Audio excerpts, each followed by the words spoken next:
What's up, everybody? Today I am in my Suzuki Cappuccino here, getting more seat time. I've had this about 2.5 months now. I've put about 1,500, 1,600 kilometers on here, so I've gotten a good amount of driving time in this thing, and I am figuring out all the things that I don't like about this car. Some of these things aren't immediately apparent, and some things take some time to kind of happen, and this guy's driving down the breakdown lane. All right, anyways, traffic doesn't apply to them. But I'm gonna go over some things I just don't like about this car. It's just not good. Some of these things you can fix. Some of them, I'm not even sure what you can do about it, but all right, it is what it is. This is probably the most annoying thing. I looked it up, and apparently it seems to be a common issue with a Cappuccino where if you have less than a half tank of gas, half tank seems to be the consensus. If you have less than a half tank of gas and you take a long sweeping left turn or a hard left turn, I've noticed that the fuel cuts out. The fuel pump is starved, maybe because all the fuel sloshes to one side and it's unable to pick up anything. I mean, why is there no baffle in the fuel tank to prevent that? I have no idea. I have never seen the inside of the fuel tank, so I can't say for myself, but I know if I take a left turn when there's less than half a tank of gas, like a 90-degree, like, the fuel pump gets starved. I get like, the what do you call it? The throttle gets really choppy. It won't accelerate, the zero power, and until the fuel settles, like you get out of the turn and it catches up, you have no acceleration. It is not good. Check this out. This is what I discovered about the left turn issue I was talking about. You can see that I'm just below the full line there. I'm gonna take a long sweeping left turn over around this rotary.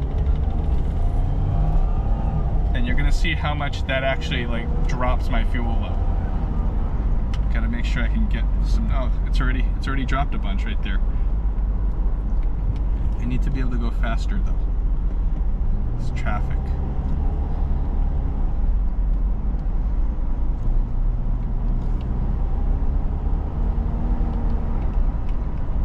I'm not even going that fast. I'm not even banking that hard. You can see how the fuel's dropped down to about a quarter there. I can go a little bit faster. Come on.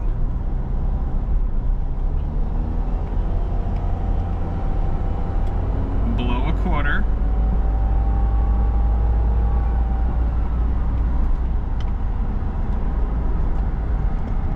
Left. About a third of a tank now.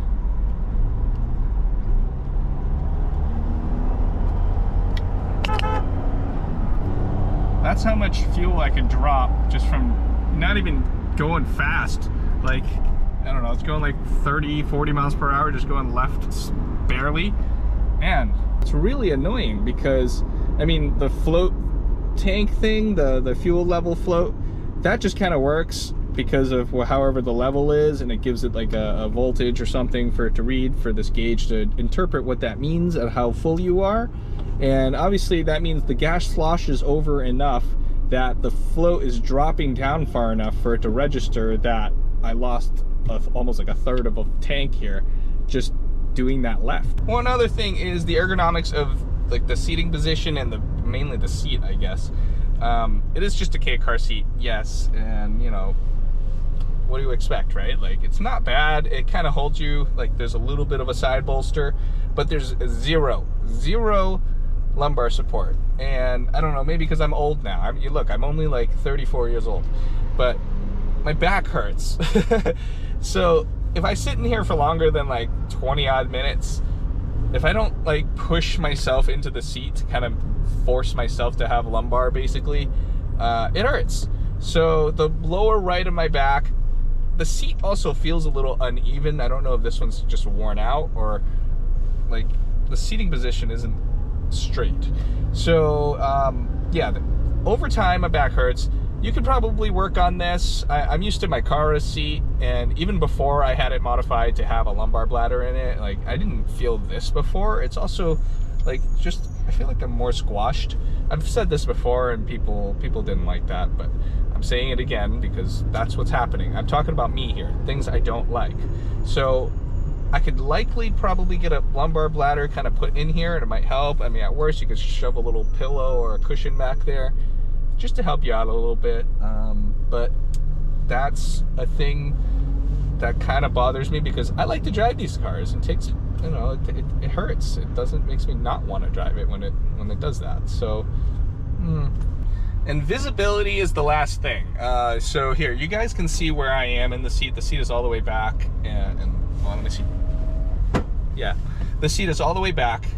I don't understand how you 6-foot+ guys fit in here and actually drive it at all. Like, is your head just kind of rammed into the roof the whole time? Like, my hair is touching the roof right now, and since I'm sitting so far back, my head is touching this ridge, like way back here. But like, just fitting in the car aside, like, not even talking about like whether or not you fit in here, like, yeah, here, I'm gonna sit way up here. This is what I see right now. Like, this is my point of view. This is all I can see. You're literally looking straight into the ground. What do you guys do? Do you like hunch over like the Hunchback of Notre Dame? Or do you kind of like get scoliosis sitting sideways like this just to look? Like, what's going on? Right now, we're all going straight. This is not a problem, but like around town, when you have to like stop and look at the traffic lights and stuff, what do? I'm about 5'10", and this is my point of view right now, just sitting upright, like, to not hurt my neck and stuff. How do you see the traffic lights? And I mean, this is absolutely useless, but with the roof off, it's a lot less claustrophobic, I guess, because you get more room and you can kind of see this way to look at the light if you ever need to. But with the roof on, it doesn't work. Argue with me in the comments, man. I just tell me how you fit. I am genuinely curious how you actually fit in here and tolerate this. I mean, I understand you guys really love the car. I mean, I like the car too. It's a cool car. But if you're really stuck driving around and like you can't see, how does that work? Do you only drive with the top off? I mean, that's a viable option, I guess, if you live in a nice area where you don't have to worry about rain and poor weather, that kind of stuff. There are certainly ways to compromise on that, I'm sure. If you're shorter, my friend is about 5'6", I think he said, 5'6" or so. He says this is perfect. So, you know, 5'6", it's probably where it's nice, because I bet he's, like, he actually pulls the seat up a little bit too, but I bet he's like this. And right now I'm kind of scooted forward and hunched over, and this is probably not good for my back or anything, but just good. I feel like a normal car when I've slinked down like this. Look, I have like 4 inches, 3-4 inches of space. So just let me show you what slinking down like this actually gets. My knee is now up against the dash, and I'm probably, my tailbone is about halfway forward on the seat, but visibility is awesome. This is what I see now. I can see through the windshield properly. I can look through here properly. This is great. Almost forgot, something I really don't like about this car is how the roof curls down right here. From the top to the edge is about this much, 3 to 4 inches or so. My head is right here, so if I try to just exit the car like a normal person, I'm gonna donk my head on the side. So that's fine, it's a small car, you gotta duck to get out. But that's annoying, I don't like that. So, especially if I can't open the door all the way, if there's like an obstacle, another car or something, I don't know. So I have to kind of really flex back, step out, rotate out, and then duck. Crick my neck and duck. Coming back in is the same, just to make sure I don't bonk my head on the side. So, get you a better look here. So if the door opens only this much, because I'm parked up against something, look how, I mean, look at this. I'm all the way over here, and I have to like slink out like this. This is not good.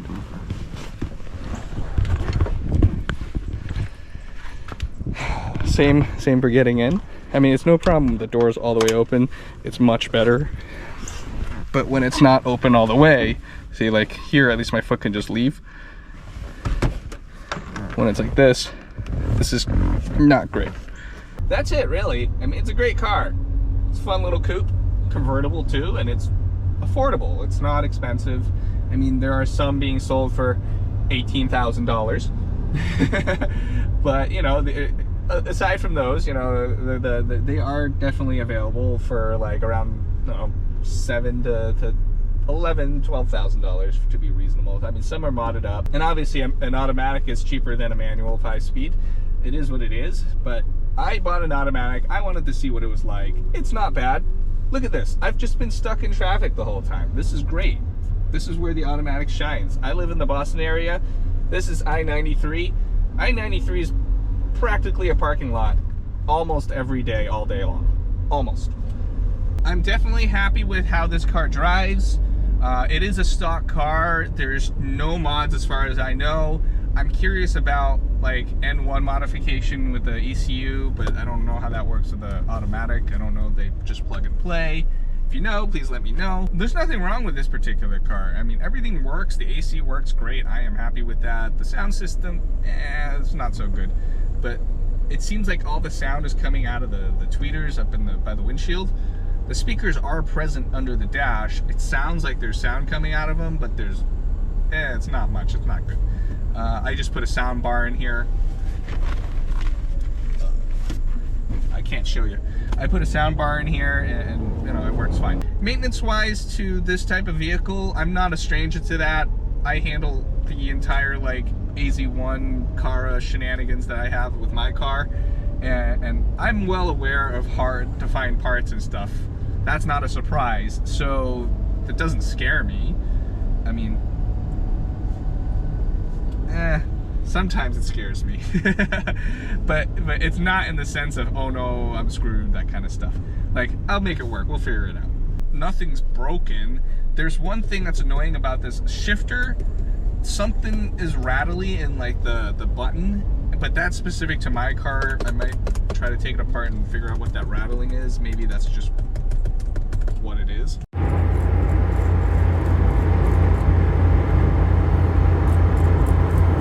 This is a really good K car to buy for the money. Like, we're talking about $7,000 to maybe $12,000. For what you get, a turbocharged engine that actually has enough power to get out of its own way and you know, keep up with traffic. You could even do some sporting events with some minor mods and whatnot. And you know, it's fun. It's cheap, affordable fun, and it's small and compact where you could justify putting it anywhere on your property, and it just kind of fits in the corner somewhere if you have no space. So it's great. It's great in the city because you can park almost anywhere you like, just like any other K car, but this one's fun. And you get this full convertible roof, like in all the different like 4 or 5 positions that it has. Oh, my sticker's falling off. That's all I got for right now. I'm gonna go get some gas so I can actually drive and turn left on the road like everybody else. Like this long sweeping turn. Subscribe for more car content like this. I am gonna buy more cars. I'm gonna try to drive them, live with them, kind of show them off to you guys. And if I don't like them, I'm gonna sell them. Hopefully the next person can enjoy it more than I would. If I like them, I'll keep them forever. That's what it's gonna be like. So I'll see you guys next time. Subscribe if you're not subscribed already. Please leave me a like, it'll help me a lot. And leave me a comment if you wanna talk about a cappuccino or cars, anything.